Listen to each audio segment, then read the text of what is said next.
Mtazamaji, mwezi wa 4 mwaka huu 2025, mkuu wa kikosi cha AFRICOM cha Marekani kilichopo barani Afrika, General Michael Langley, alimtuhumu rais wa Burkina Faso Ibrahim Traore kuwa anatumia vibaya dhahabu ya nchi yake, akiomba bunge la nchi ya Marekani kutoa kibali cha kumkamata kaka mkuu ama headmaster wa Afrika Captain Ibrahim Traore, huku akisema kukamatwa kwa Ibrahim Traore kutawapa matumaini mapya wananchi wa Burkina Faso kutokana na kuondokana na utawala wa kijeshi chini ya Ibrahim Traore. Baada ya taarifa hizo kuzagaa, wananchi wa Burkina Faso na viongozi kadhaa na kwingineko Afrika waliandamana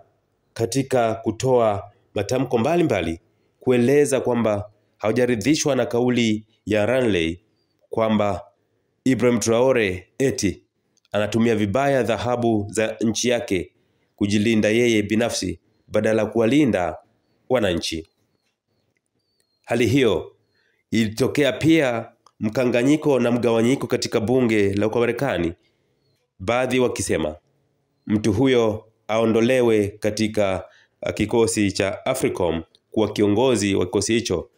lakini baadhi wakimtetea, lakini mambo yakaendelea kuwa mabaya zaidi katika bara la Afrika, yani hasira za Waafrika zikawa juu na kuungana kwa pamoja kulaani kauli ya kiongozi huyu Michael Langley, ambaye alisema kwamba Ibrahim Traore eti akamatwe kwa sababu anatumia vibaya mali za nchi yake, taarifa ambazo ni potofu. Pia kwa sauti moja, maandamano yalionekana katika miji ya nchi kadhaa za Afrika kumpinga Langley, huku pia waimbaji kadhaa wakitunga nyimbo na kuziimba kumwombea Ibrahim Traore kuendelea kulindwa na Mungu na kukemea njama zozote za kumkamata, kumpindua ama kumuua. Pamoja na mambo hayo, dunia inakumbushwa kuwa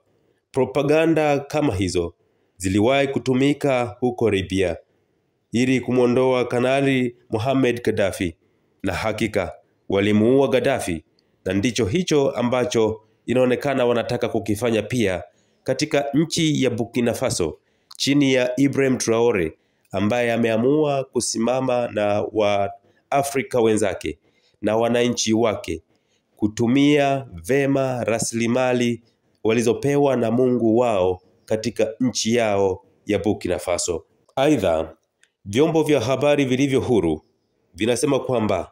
Langley alikuwa mbele ya mashirika makubwa ya madini ambayo yanatafuta kurejea nchini Burkina Faso, maana kwa sasa imekuwa ngumu kwao kutokana na uwepo wa Ibrahim Traore tangu aingie madarakani na kujiondoa kwenye mahusiano nao. Langley anataja kuwa ni hatari kwa mahusiano ya kimataifa kutokana na kauli zake ambazo zina chembe za uchochezi wa vita vya wenyewe kwa wenyewe katika bara la Afrika. Taarifa zinasema kwamba General Langley hajafukuzwa kazi, bali ataendelea kutumika kwa siri katika kikosi hicho cha AFRICOM kilichopo katika bara la Afrika, kwa sababu inaonyesha ni mtu mahiri katika propaganda za namna ya kuiweka Afrika katika hatari.